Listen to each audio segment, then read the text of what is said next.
Hi, I'm Tiana Shoei. I'm a writer, entrepreneur, leader, and energy. This is my podcast, Ain't Quite Right. Join me as we laugh, learn, and live big.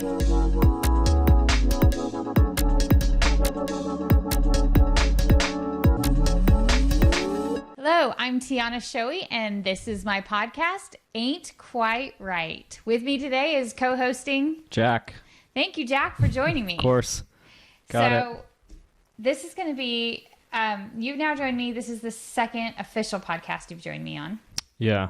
Yes, indeed. You did a couple of the dry runs with me, which were great. Yep. And this is going to be a good one. We're going to be able to talk a little bit about this one because this is one of those ones where we're going to hit home a little bit. We talked last time about it's okay to be uncomfortable. And then in the first podcast, having a morning routine where you give yourself some thinking time. So now this one is, are you in your own way? Yep. Sabotaging your own life. Yes. Right? And we have a tendency to do that. So as always, I start and end with a quote. And the quote that we're going to use for today's comes from a wise old man that you may know called Seneca. And Seneca said, "It is not because things are difficult that we do not dare. It is because we do not dare that things are difficult." And this piggybacks nicely on the last topic we talked about, which was learning to be uncomfortable. But it is not because things are difficult that we do not dare. It is because we do not dare that they are difficult.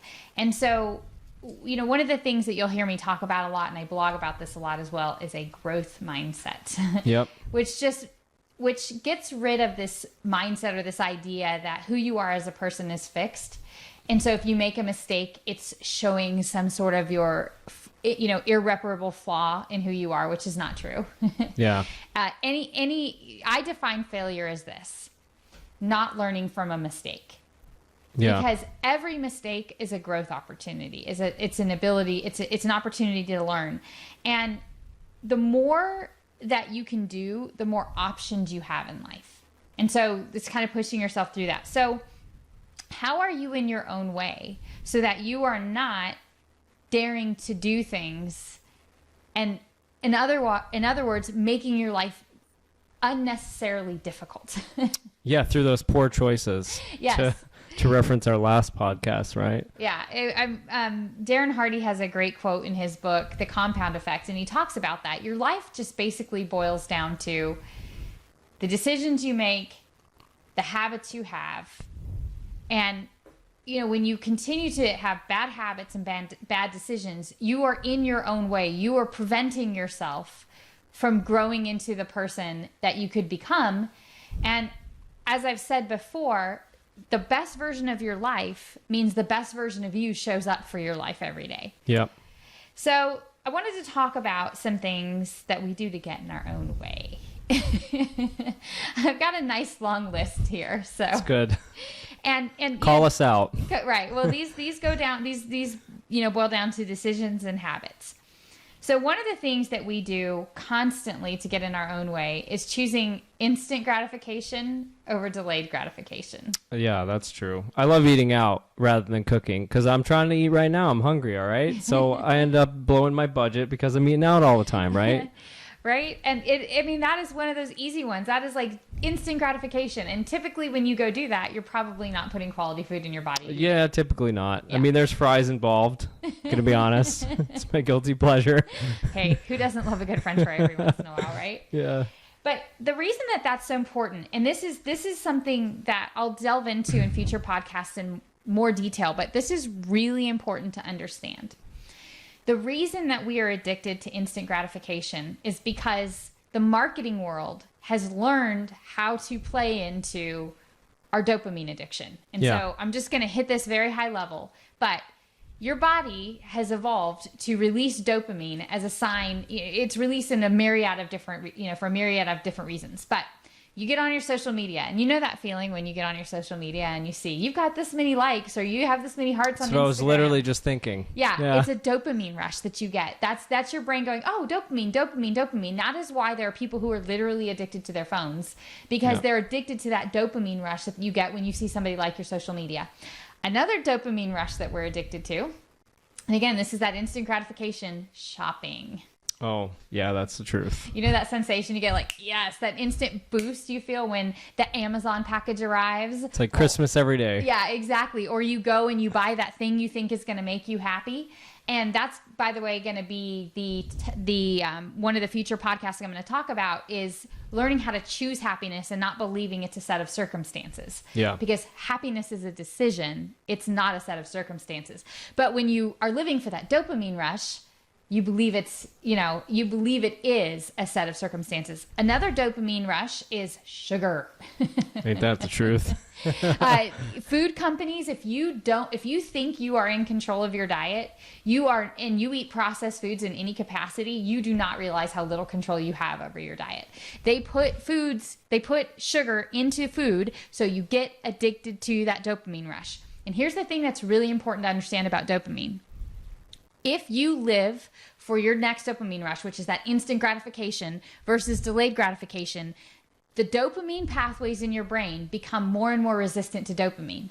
The more you need it to feel good about yourself and about, your circumstance, the more resistant the pathways become and the more dopamine you need to feel the same sensation. Yeah. So you know exactly what I'm talking about. When you first open your first social media account, like you got 5 likes and you were like, I'm on top of the moon. 5 people liked one of my posts. And then as your audience grows, you're like 10 people. And then 10 people doesn't mean anything because it's 30 people. And that is just a small, minute example of what happens to your brain when you become a dopamine addict. You actually need more. That's why when you become a shopping addict or a food addict, you need more to feel good because you've created dopamine pathways that are becoming resistant now, and they require more dopamine rushes to satisfy that. Yeah. So that is one way we get in our own way. We choose instant gratification over delayed gratification. And let's talk about some of the ways that instant gratification over delayed gratification hurts you. So I touched on not taking care of our health. It is a delayed gratification practice to exercise. Yep. Yeah. Too bad it takes so long to get in shape, huh? It does. And it doesn't take very long to get out of shape either. Yep. Anybody who's an athlete like myself knows when you get injured, you lose your fitness really quickly. And any athlete who gets injured, the reason that we tend to go a little bit crazy when we have an injury is because we know that in a matter of 2 weeks, you can lose significant cardiovascular health. It's all it takes is 2 weeks. Wow, I actually didn't know that. Yeah, and you have a pretty significant declination in your cardiovascular health. So you're not taking care of yourself. Your health, by the way, is multifaceted. It's exercise, it's sleep, it's diet, and it's also mental health. The anxiety and stress that you carry has a significant impact on your physical well-being.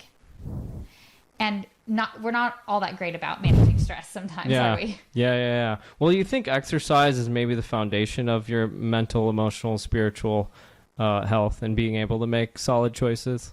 Yes. That's I noticed something that you like doing is morning walks. Yes. And I think that kind of sets the tone for the rest of your day. Because like we talked about in our other podcast, having quiet time and just thinking, and then while you're doing all that, you're walking. It's not hard exercise, but you're still moving. It's really beneficial, So that might be one of the foundations to not getting in your own way. Again, is going back to, one of the first podcasts is just getting time alone to think and then starting your day off right with some positive moves. Walking's easy. Pretty much most people can do it.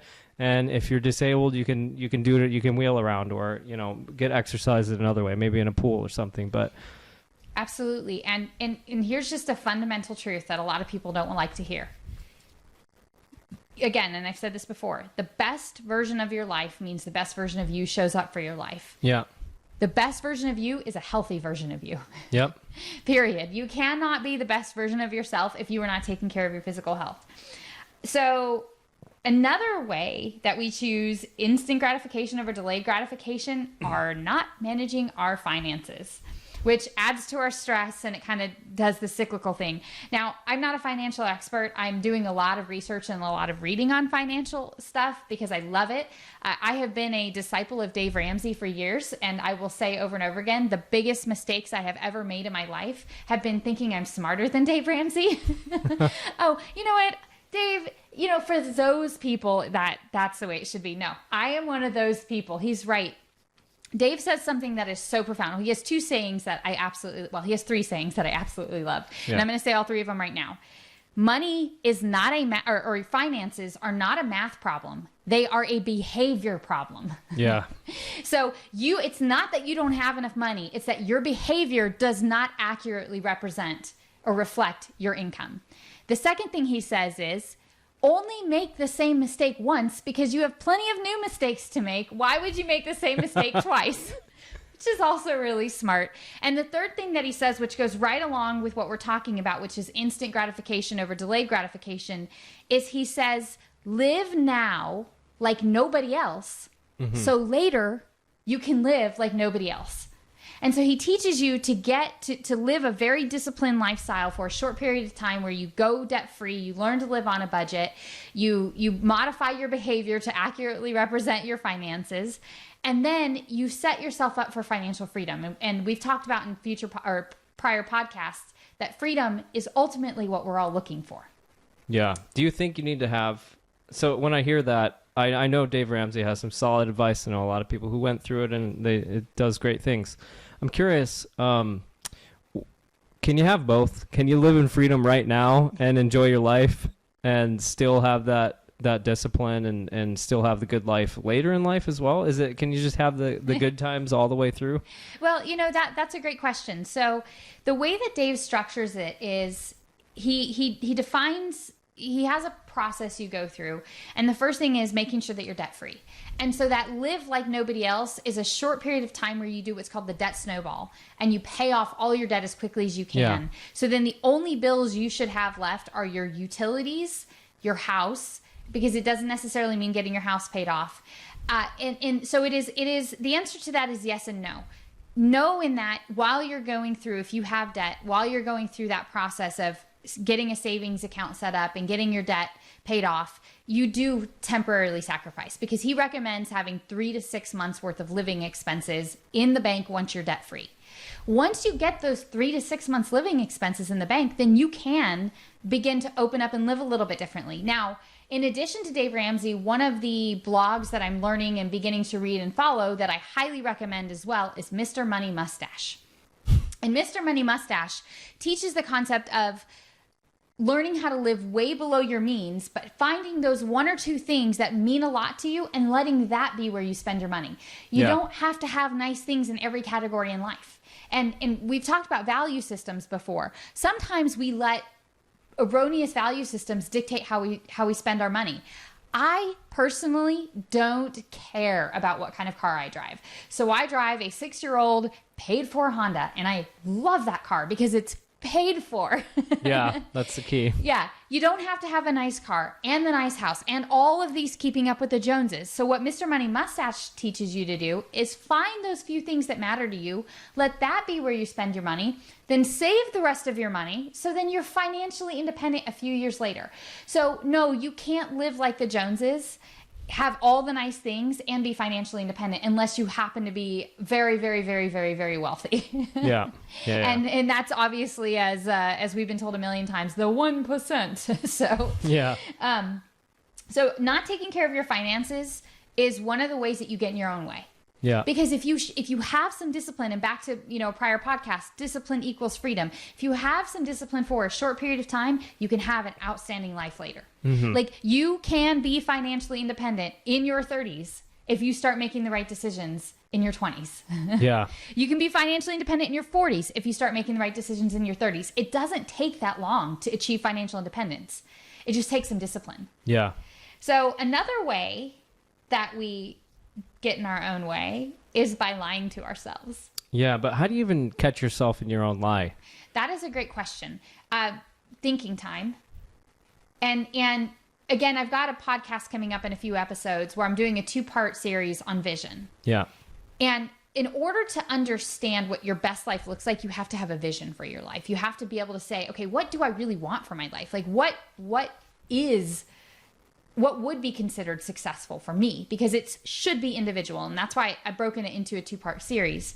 But when you're lying to yourself, when you're not willing to look in the mirror and say, what character flaws do I have that I need to grow out of in order to achieve the life that I want. So I love the saying that says, set goals so big for yourself that you have to grow into the person it takes to achieve those goals. Yeah. So you have to be able to look at yourself and say, where am I lying to myself? Like, about my diet, about my health, about my finances, about some of these things I'm talking about. And where am I stuck in a fixed mindset and not a growth mindset about character flaws? Because it's really hard to look yourself in the mirror and be honest with yourself if you have a fixed mindset, because you believe I'm a broken person if you have a fixed mindset, that I'm beyond help. This is just who I am.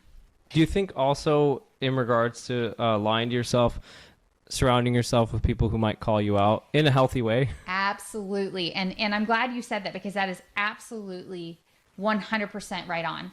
And that is actually something I'm very intentional about. I'm very intentional about seeking out people who will help me see my blind spots. As one of my favorite authors, Keith J. Cunningham, says, you need somebody to tell you your breath stinks. Yeah.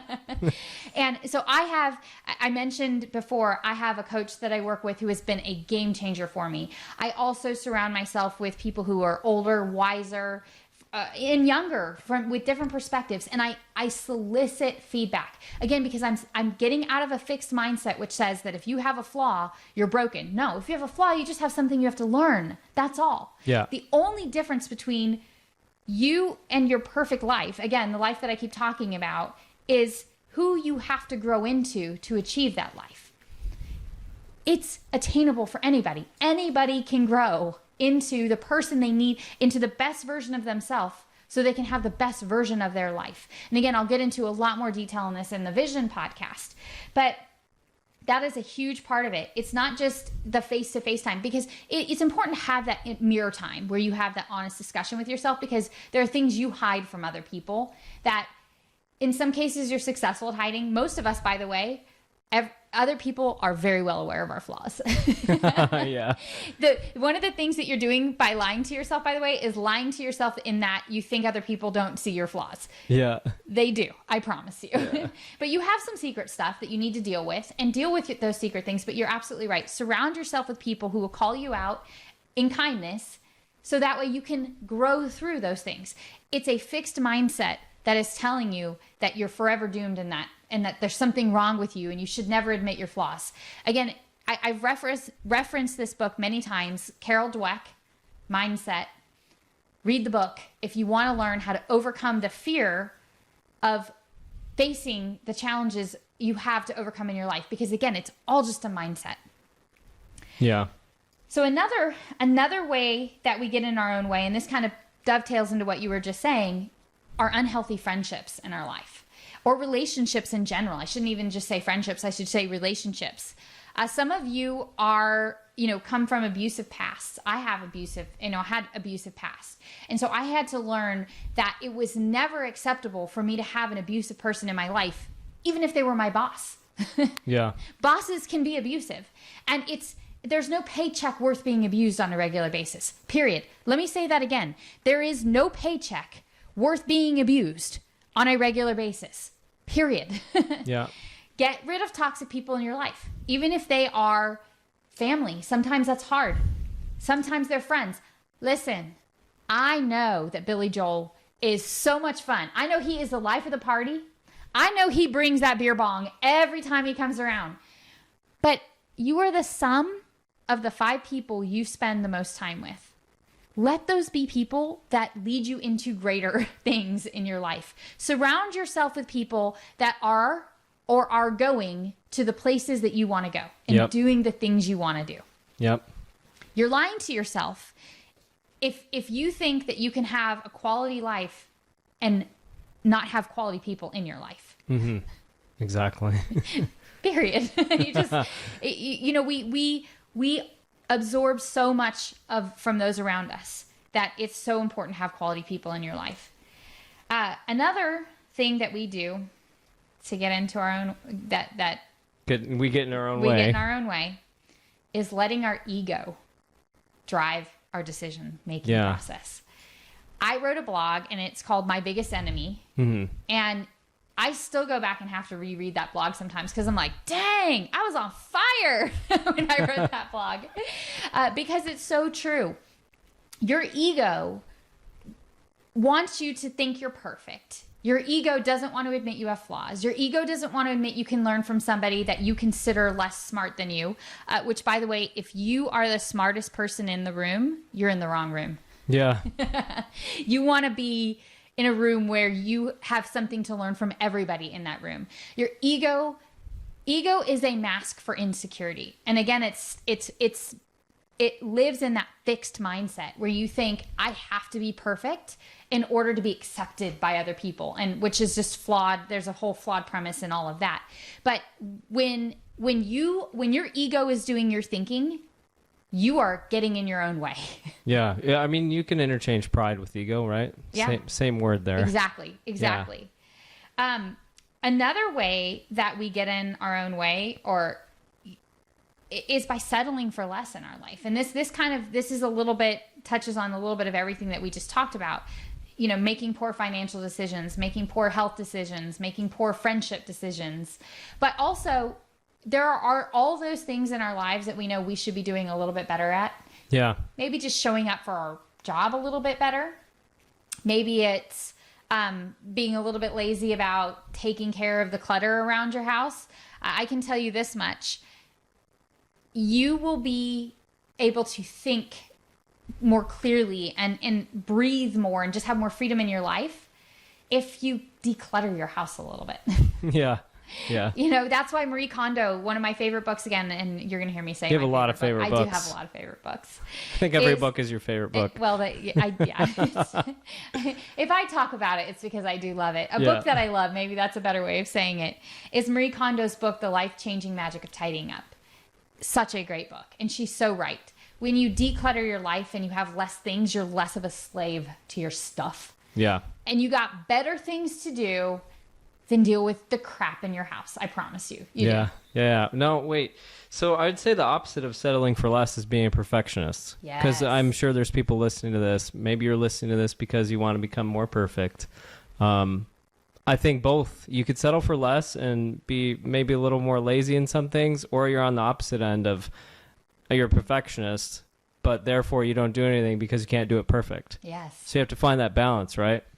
Either way, you could get in your own way. Yeah, that's a great point. That is absolutely a great point. And you know, again, a lot of, because I guess you could call me a motivational speaker. Yeah. Because I'm passionate about helping people truly thrive, right? You know, a lot of motivational speakers will say that. Progress over perfection. Progress over perfection. Yep. You know, just keep going. And that is so true. That's a really great point. So, you know, these are just some examples of ways we get in our own way.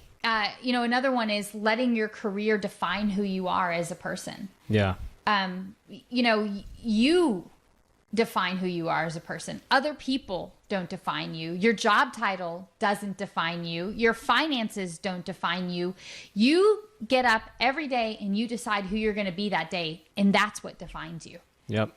So there are so many ways that we get in our own way. We watch too much TV. We spend too much time on our phones. You know, that's actually something I've implemented recently. My phone isn't allowed in my bedroom anymore. That's really solid advice. I have a charger in the kitchen. You've probably seen it. Yep. That's where my phone and my watch go. And then I go to bed and I have a Kindle and I read. And that's how I put myself to sleep. And that's how I wake up in the morning. Yeah. Quality thought, no junk, no social media, no phone before bed, and no phone first thing in the morning when I wake up. So that way it's me who's going to bed and me who's waking up. Yeah. Not zombie on my phone, because I was a zombie. I was a slave to my phone. You know, that it's funny that I bring this up, because I have a lot of people who tell me, oh, I just don't have time to exercise. I'm so busy. But then you look at their screen time and they're like averaging 6 hours a week of screen time. Maybe even a day, actually. Yeah. You got some time to exercise, I promise. Yeah. 30 minutes a day on your phone, which goes like that, adds up very quickly. Yeah. Over a lifetime, over a month. And that's 30 minutes you can go for a walk. And to your point, I do have a very regimented morning routine. I talked about it in my first podcast, and it includes exercising, walking in the morning. First thing I get up, go for a walk. It includes a quiet time where I think and I pray and I read my Bible. And that's why I don't get on my phone first thing. I don't want that crap, because let's just be honest about what most of social media is. Yeah. And most of the stuff we get on our phone, unless you're very intentional about it. I don't want that crap in my head first thing. I want quality stuff going in. What goes in will also come out. This is true for your thoughts as much as it is for your diet. Yeah. Yeah. That's why I don't watch the news. Yeah. Don't watch that. it. You got to watch what voices you're putting in your brain. Exactly. And so these are just examples of ways you get in your own way. So do you have anything to add? You've had great insight and I think so it far. still comes all back down to just spending time thinking, and realizing where you are in life and where you want to go, and realizing in what areas are you in your own way. Yeah. And I think that only comes with, again, the quiet time. Yeah. I think I need to create a quiet time regimen. I don't really have a solid one. Do it. Call me out. So it's calling out right here. Yeah. In person. And since I am unabashedly a Christian and you are too, read your Bible every day. Yeah. Read your Bible That's every key. single day. I read my Bible every day. Come hell or high water, I read my Bible. At least 5 minutes, right? Yeah, and I'll show you after this kind of my reading regimen, because I think it's really important to read your Bible. There's just so much uplifting stuff in the Bible, and it's important, especially as Christians, to read your Bible every day. Yeah, ain't no joke. Well, with that said, Jack, thank you so much for joining me for episode 3. Where do you get in your own way, or are you in your own way? Yep, of course. And until next time, this is Tiana Shoei. Ain't quite right. Thank you for tuning in. If you like this content, please be sure to listen to future podcasts released on the 2nd and 4th Monday of every month. Leave a review and tell anybody else you think might enjoy joining us on this journey. Until next time.